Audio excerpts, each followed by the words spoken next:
Eh bien, nous voici à l'avant-dernière. Demain, on fera la Sainte Seine ensemble. Et vraiment, je bénis le Seigneur pour ce parcours. Je sais que beaucoup de gens ont été très, très bénis au travers de ces enseignements. Et je sors de ces jours d'études de la parole frustré parce que je sais qu'on a juste égratigné le lingot d'or. On a juste à peine abordé en fait le sujet. Et plus nous grattons, plus nous allons en profondeur et plus nous découvrons eh bien, la beauté, la substance, la gloire de Christ. Amen. Parce que il est le Verbe de Dieu, le Verbe créateur de l'univers. Alléluia, notre Sauveur, notre Seigneur, le Fils du Dieu vivant, qui a été crucifié pour nous, qui est ressuscité. Et c'est tellement bon d'étudier de découvrir Christ au travers de la parole et particulièrement de l'enseignement apostolique. On continue donc sur nos quatre Lévites de 1 Corinthiens, premier chapitre, verset 30. Pour ceux qui découvrent l'enseignement, je vous invite et sur YouTube à eh bien, vous inscrire, d'aller sur la playlist et puis de vous abonner aussi, pourquoi pas et de retrouver les enseignements depuis le 7 mai jusqu'à eh bien, demain, nous avons donné de cet enseignement, hein. Je donne ces informations, hein. Désolé pour ceux qui l'ont à chaque fois, mais c'est important parce qu'il y a des personnes qui tombent sur la vidéo et ne savent pas de quoi il s'agit, mais c'est un parcours de 20 jours, 21 jours de jeûne et prière, et particulièrement de l'enseignement de la parole de Dieu. Et donc nous sommes dans 1 Corinthiens, premier chapitre, au verset 30, et nous avons vu, or, c'est par lui que vous êtes en Jésus-Christ, lequel de par Dieu a été fait pour nous sagesse, justice, sanctification, rédemption. J'y vois ici comme quatre Lévites qui portent la gloire. Christ est la gloire, Christ est notre gloire, amen. Il est notre sagesse, il est notre justice, il est notre sanctification, il est notre rédemption. Avant d'aller sur le thème de la sanctification, je souligne un point, c'est le petit or, O-R, qui est juste à côté du chiffre 30 dans votre Bible. Or, c'est par lui. Qu'est-ce que ça veut dire or? Pourquoi il est là, ce petit mot-là? Tout simplement parce que, eh bien, après avoir démontré à quel point nous sommes une bande de bras cassés et d'incapables, eh bien, il nous fait basculer dans la bénédiction. Or, c'est par lui que vous êtes en Jésus-Christ. Vérifiez, vous pouvez regarder parmi vous, vous êtes des gens faibles. Dieu a choisi des gens à moitié cassés, pétés, des gens qui sont considérés aux yeux du monde comme des gens un peu fous. Alléluia. Or, malgré toute votre faiblesse, toute votre incapacité à répondre pour ceux qui veulent le faire, hein, qui s'essayent sur la loi de Mosaïque, ou ceux qui essaient d'avoir une bonne conscience. Or, malgré toutes vos limites, tous vos échecs, tout ce qui, comment dire, boite en vous, hein, bande de boiteux, hein, bande de lépreux, eh bien, or, c'est par lui que vous êtes en Jésus-Christ, lequel de par Dieu, hein, tout ça, c'est l'affaire de Dieu, c'est le monergisme. Souvenez-vous ce mot. Dieu intervient et il nous fait basculer dans la pleine bénédiction. 100%, 1000%, une totale victoire complète, une totale justification, une sagesse glorieuse qui a été retenue depuis la fondation du monde et qui nous a été révélée par l'Esprit. Nous le trouvons par la suite dans le texte de Corinthiens. Il parle de l'Esprit qui sonde le cœur de Dieu et qui nous révèle les choses, hein, qui étaient préparées d'avance. Verset 10, Dieu nous les a révélées par l'Esprit, car l'Esprit sonde tout, même les profondeurs de Dieu. Et cette communion qu'on a avec le Saint-Esprit nous met en contact avec la révélation du cœur du Père. C'est une dinguerie, c'est une dinguerie, et c'est une dinguerie qui est la folie de Dieu, qui est plus sage que toute la sagesse des hommes. Et cette sagesse est une personne, c'est Jésus-Christ, le Fils du Dieu vivant, le Verbe de Dieu qui s'est fait chair. Vous comprenez? Les apôtres ont prêché Christ et nous prêchons Christ, Jésus-Christ, Sauveur et Seigneur. Et d'ailleurs, au chapitre 2, hein, on voit absolument ça, c'est clair et net. L'apôtre Paul dit, pour moi, frère, lorsque je suis allé chez vous, ce n'est pas avec une supériorité de langage et de sagesse que je suis allé vous annoncer le témoignage de Dieu, car je n'ai eu la pensée de savoir parmi vous autre chose que Jésus-Christ et Jésus-Christ crucifié. Et c'est ce que nous voulons vivre. Alléluia. À la convention de la Pentecôte 2025, nous allons vivre Christ. Nous prêchons Christ. Nous allons avoir une rencontre avec Christ. Amen. Moi-même, j'étais auprès de vous dans un état de faiblesse, de crainte et de grand tremblement. Et ma parole et ma prédication ne reposaient pas sur les discours persuasifs de la sagesse, mais sur une démonstration d'esprit de puissance, afin que votre foi fût fondée non sur la sagesse des hommes, mais sur la puissance de Dieu. Il est en train d'essayer d'expliquer à cette bande de chrétiens qui ne peuvent pas se sauver eux-mêmes, mais que c'est la puissance de Dieu qui opère cela en nous. C'est la justice de Dieu qui nous a été imputée. C'est lui qui est la sagesse, Christ. Et il a été fait aussi sanctification pour nous. Alors on va aborder ce sujet de la sanctification, hein, parce que ça c'est un sujet qui brûle les lèvres de partout dans le monde entier des prédicateurs. Et j'aimerais, je ne sais pas si on va pouvoir faire les trois, les trois fiches, parce qu'il y en a beaucoup, mais je vais vous inviter à tourner dans l'Épître aux Hébreux. Venez avec moi aux Hébreux.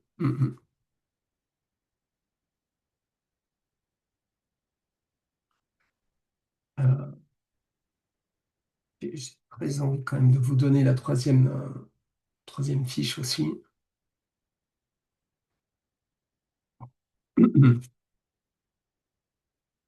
Ok,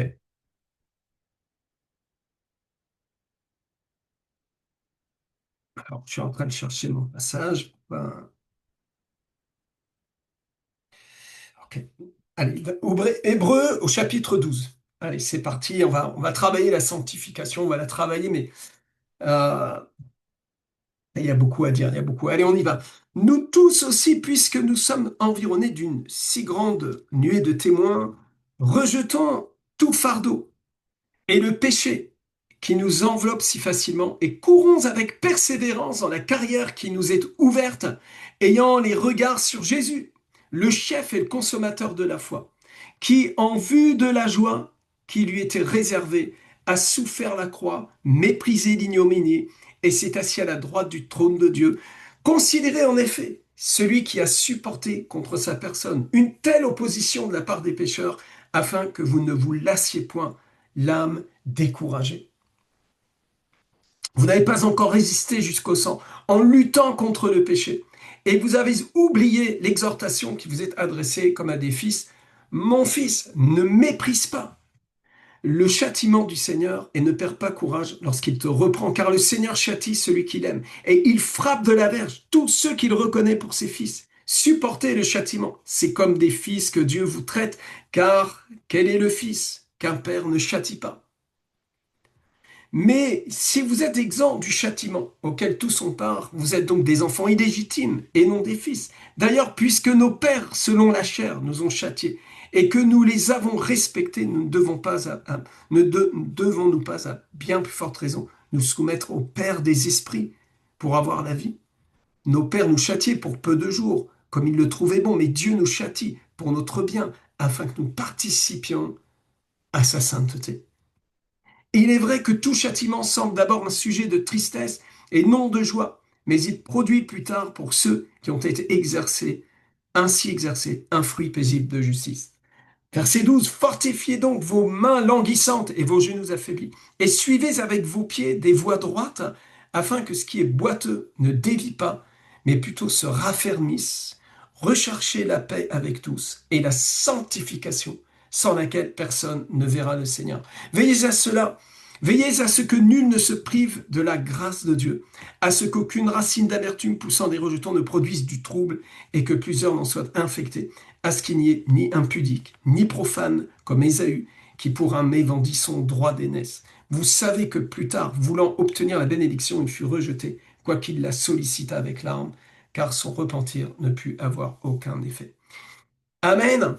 Ce passage est d'une richesse, c'est une école tout entière.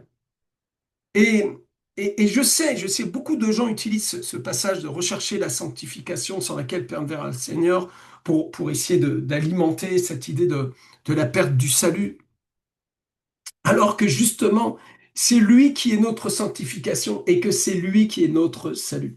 Alors déjà, le premier point, j'aimerais vraiment souligner ce fait que la sanctification, ce n'est pas un état d'âme, ce n'est pas un état d'âme, c'est une personne.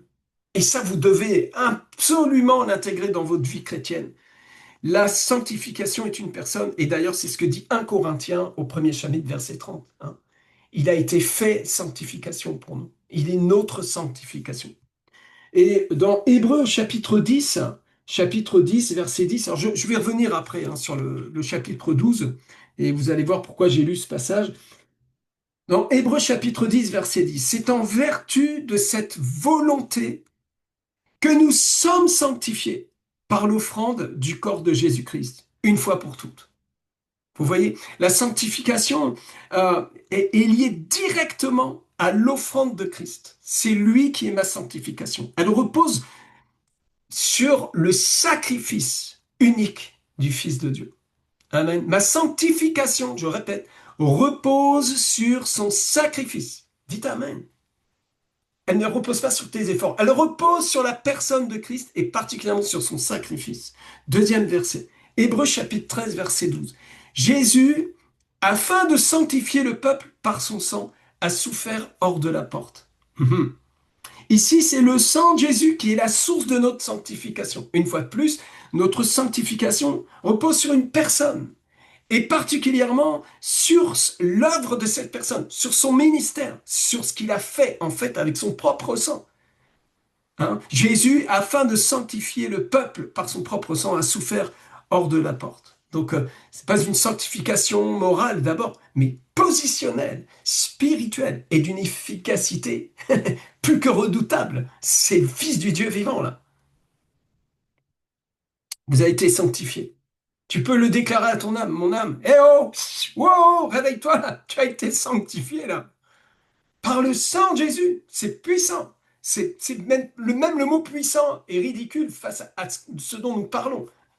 Ça dépasse l'entendement humain, là. Romains chapitre 6, verset 22. Maintenant en grec ça veut dire maintenant, right now. Et c'est un maintenant éternel, c'est un maintenant qui coule tout le temps pour l'éternité. Mais maintenant, étant affranchis du péché, vous avez été affranchis. Vous étiez avant esclave du péché. Maintenant, vous êtes affranchis du péché et devenu esclave de Dieu. Et là, il parle à la manière des hommes. Il fait une pensée en miroir, hein. Vous étiez esclave des hommes, maintenant vous êtes esclave de Jésus. Souvenez-vous quand vous étiez esclave des hommes, mais vous n'avez pas besoin qu'on vous donne un cours pour commettre des péchés, hein. Vous n'avez pas suivi un CAP de péché, hein. C'est venu tout de suite. Dans la tendre enfance, vous avez commencé à mentir, violence, machin, nanana, etc. Et puis plus vous avez grandi, plus les péchés ont fleuri et porté des fruits vénéneux, horribles pour certains. Vous voyez, et le salaire du péché, c'est la mort. Et vous en y étiez esclave. Mais maintenant, étant affranchi du péché, est devenu esclave de Dieu. C'est-à-dire que maintenant, vous êtes de la même manière. Même d'ailleurs, pas de la même manière. C'est même pas comparable parce que autant vous avez pu être délivré du péché, vous ne pouvez pas être délivré de la justice de Dieu. Vous êtes justice de Dieu. Vous avez été transformé. Vous comprenez? Donc là, c'est Christ lui-même qui a fait que nous avons été sanctifiés. Hein, et il dit, mais maintenant étant affranchi du péché et devenu esclave de Dieu, vous avez pour fruit la sanctification et pour fin la perte du salut, pardon, la vie éternelle. Alléluia! Vous avez ça pour fin là. C'est une bonne fin, c'est une belle fin. Le film finit bien là, hein. Amen. Le fruit de notre union avec Dieu. C'est le fruit de notre union avec Dieu et donc avec Christ qui est notre sanctification. Ce n'est pas un état d'âme, ce n'est pas un état d'esprit, c'est un état de fait spirituel. Vous comprenez? C'est très important, j'insiste lourdement, pour vous faire sortir de l'esprit religieux, de la religiosité, des manipulations de l'homme, des automanipulations. Mhm. 1 Thessaloniciens, chapitre 4, versets 3 et 4. Ce que Dieu veut, Ce que Dieu veut, c'est votre sanctification. Il veut quoi? Votre sanctification. Il veut quoi? Hein? Alors, vous lisez ça, beaucoup, beaucoup. Moi-même, j'ai lu ça comme ça. Dieu veut ma sanctification. Oh, ok, hein. Je vais me sanctifier, Seigneur. Oh, Dieu, je vais faire des efforts. Ouais. Ce que Dieu veut, c'est votre sanctification, que vous vous absteniez de l'impudicité. Oui, c'est une évidence, hein, n'est-ce pas? C'est une évidence. Et cette nouvelle naissance a produit en nous le dégoût de l'impudicité, le dégoût de ces choses. Et c'est la volonté de Dieu qui est en train de s'incarner littéralement en nous au travers de cette nouvelle naissance. Et nous dépouillons le vieil homme avec joie, avec allégresse. Et nous vivons la bénédiction de la sanctification. Quelle grâce! Vous comprenez? Et quand vous laissez Dieu intervenir de cette façon-là, tout devient beaucoup plus facile, n'est-ce pas? Quand vous savez que vous avez été justifié, que cette justice vous a été imputée, que vous êtes sanctifié par une personne, que c'est Christ qui vous sanctifie. Quelle erreur de vouloir se sanctifier par soi-même. C'est la pire chose, c'est l'esprit religieux. Et l'Église a organisé ça littéralement avec des sacrements, des machins, etc. Alors que c'est juste au moyen de la foi, par la foi. 2 Thessaloniciens, chapitre 2. Bon, je vais aller chercher la troisième fiche, je vais être obligé. 2 Thessaloniciens 2,13. Dieu vous a choisi dès le commencement pour le salut par la sanctification de l'esprit et la foi en la vérité. Vous avez lu ça? Je le relis. 2 Thessaloniciens, chapitre 2, verset 13. Dieu vous a choisi dès le commencement pour le salut par la sanctification de l'esprit. C'est pas la sanctification de mets ton prénom au bout là. C'est pas ma sanctification, c'est celle de l'esprit. Vous comprenez? C'est l'esprit de Dieu là. Beaucoup de chrétiens ont peur d'attraper des démons, mais ne sais-tu pas que tu es programmé pour être, pour attraper le Saint-Esprit, pour être attrapé du Saint-Esprit. Vous êtes fait pour être un avec l'Esprit. Et l'Esprit de Dieu, est-ce que vous pensez que l'Esprit de Dieu a besoin de se sanctifier? Est-ce que le Saint-Esprit a besoin d'améliorer sa sanctification? Il est saint de toute éternité. Saint, saint, saint est le Seigneur. Et cette sanctification, qui est une personne, est venue habiter en nous et faire un en nous, faire un avec nous. Tu vas ajouter quoi à ça, toi? Qu'est-ce que tu veux ajouter à ça? Comprenez? Là, prends racine maintenant dans cette révélation parce que ça va produire en toi le fruit de la sanctification. Amen. On ne fait pas de clé de bras à un pommier pour qu'il fasse des pommes. C'est sa nature. Ici, la sanctification est liée à l'élection et à l'œuvre du Saint-Esprit. Elle est le moyen par lequel le salut devient euh, réalité. Amen. Ok. Allez, encore un verset, Éphésiens, chapitre 5, verset 25-27. Il est écrit, afin de la sanctifier en la purifiant par le lavage d'eau, par la parole, pour faire paraître l'Église glorieuse sans tache, ni ride. Ok? Je vais aller le lire dans le texte, parce que là, j'ai juste un petit morceau du verset, et c'est pas très audible. Donc, Éphésiens, chapitre 5. Allez, Éphésiens, chapitre 5.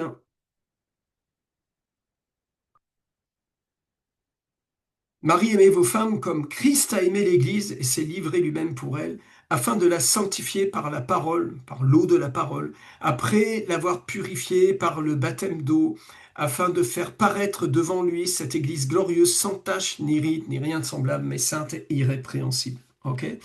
Ici, vous avez un écho du judaïsme. Et il faut savoir une chose, c'est dans Lévitique, au chapitre 15, versets 19 à 30, il y a cette loi concernant les menstruations. Et selon la Torah, une femme est considérée impure 7 jours après la fin de ses menstruations.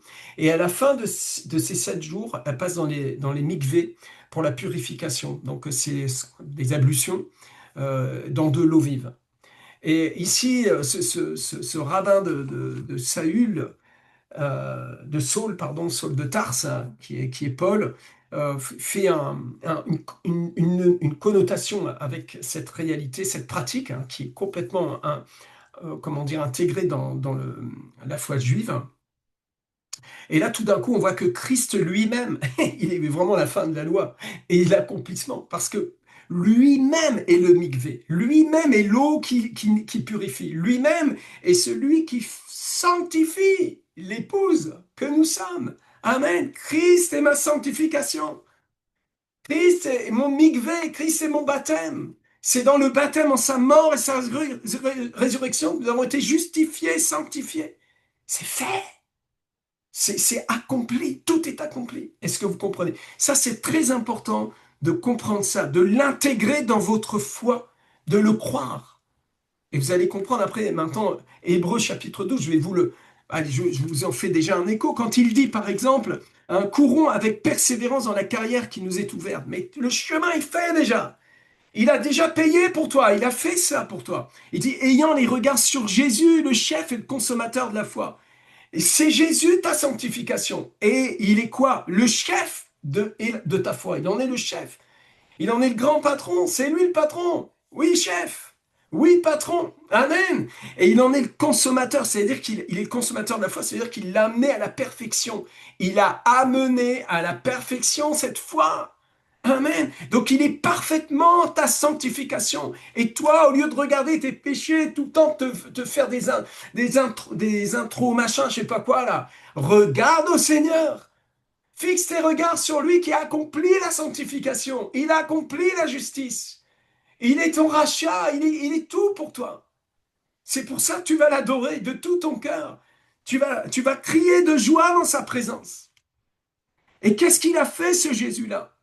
Ayant les regards sur Jésus, le chef et le consommateur de la foi, qui, en vue de la joie qui lui était réservée, a souffert la croix, méprisé l'ignominie, et s'est assis à la droite du trône de Dieu. Ça, c'est mon Jésus, assis à la droite de Dieu Tout-Puissant.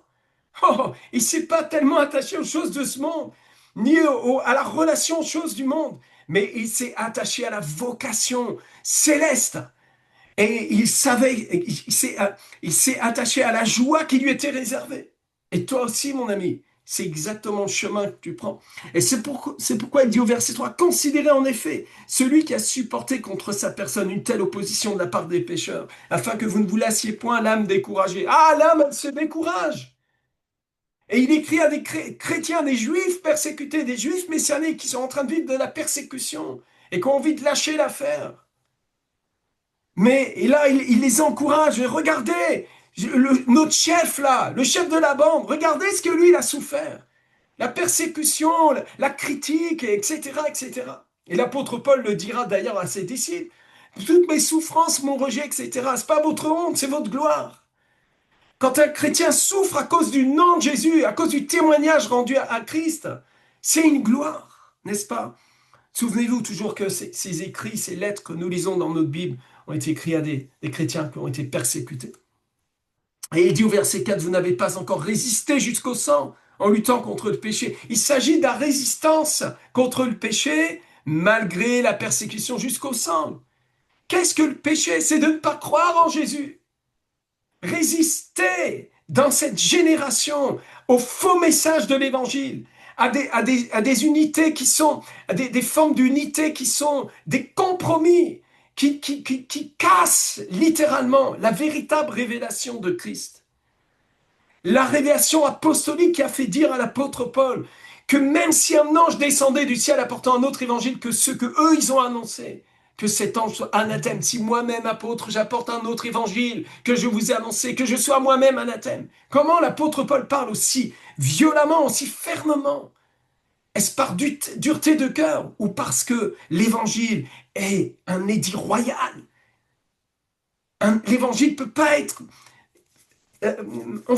tu fais pas ta sauce avec, mon ami. Tu n'as pas le copyright de l'évangile. Et beaucoup, beaucoup de choses ont besoin d'être abandonnées sur la route de notre conversion à l'évangile. Amen. Supportez le châtiment. Supportez-le quand il y a l'exhortation qui vient, quand le Père lui-même s'en mêle dans votre vie, quand ton leader commence à parler dans ta vie, quand il te dit, tu es où? Tu fais quoi là? Reviens maintenant à la maison là, reviens contre mon cœur. Tu comprends? Il y a quelque chose qui doit se passer dans l'Église.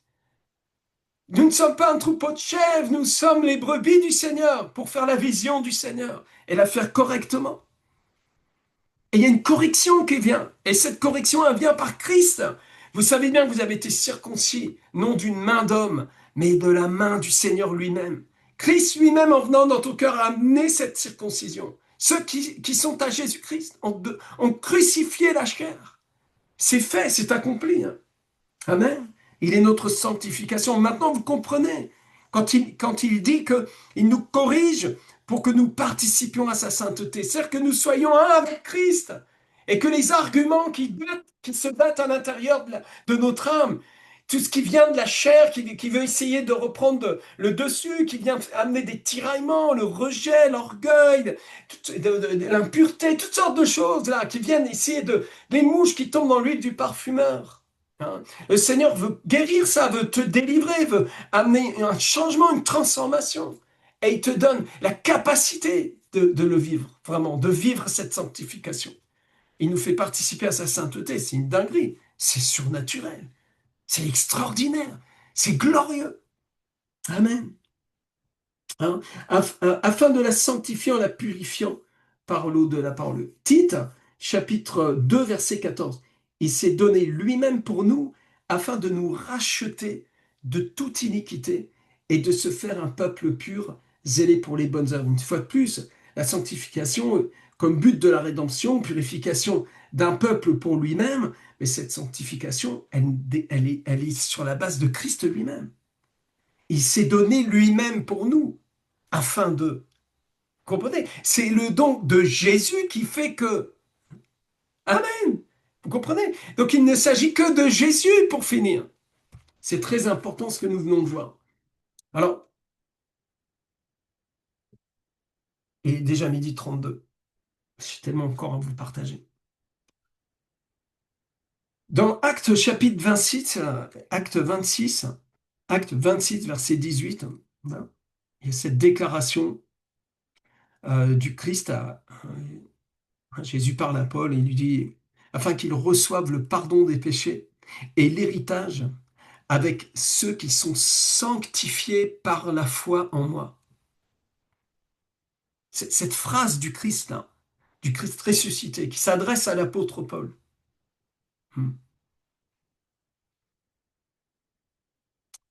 L'héritage avec ceux qui sont sanctifiés par la foi en moi. Hein, j'ai été gratter un petit peu, j'ai fait un petit peu de grec. C'est du parfait passif participial. Euh, c'est une action achevée. Euh, c'est la partie voix passive indique que le sujet reçoit l'action. Les croyants sont sanctifiés. Et c'est un participe qui désigne un état. Et c'est parfait. C'est une totalité. Il y a une notion complète de monergisme ici, avec ceux qui sont sanctifiés par la foi en moi. La foi en Christ m'a sanctifié. Et je vous garantis que c'est pour l'éternité. Jésus, donc, parle que ce n'est ni par les œuvres, ni par eux-mêmes, mais que c'est en lui-même. Hébreux chapitre 2, verset 11. Restez avec moi encore, restez avec moi. C'est important ce qu'on voit là. Hébreux chapitre 2, verset 11. Car celui qui sanctifie et ceux qui sont sanctifiés sont issus d'un seul. Le Dieu Tout-Puissant, là, le Dieu 3 fois saint. Celui qui sanctifie, c'est-à-dire le Fils de Dieu, le Christ, Jésus-Christ, celui qui a été fait pour nous sanctification. Hein. Et nous-mêmes qui sommes sanctifiés, eh bien nous sommes issus du même. C'est très puissant ce verset-là. Christ a rendu parfait, passé accompli, par son offrande unique. Pardon, je me trompe de passage. Le sanctificateur, c'est Christ. Ceux qui sont sanctifiés ne coopèrent pas, mais ils sont sanctifiés. Et l'action vient de Christ seul. Et la source, c'est Dieu le Père. C'est Dieu qui a décidé ça.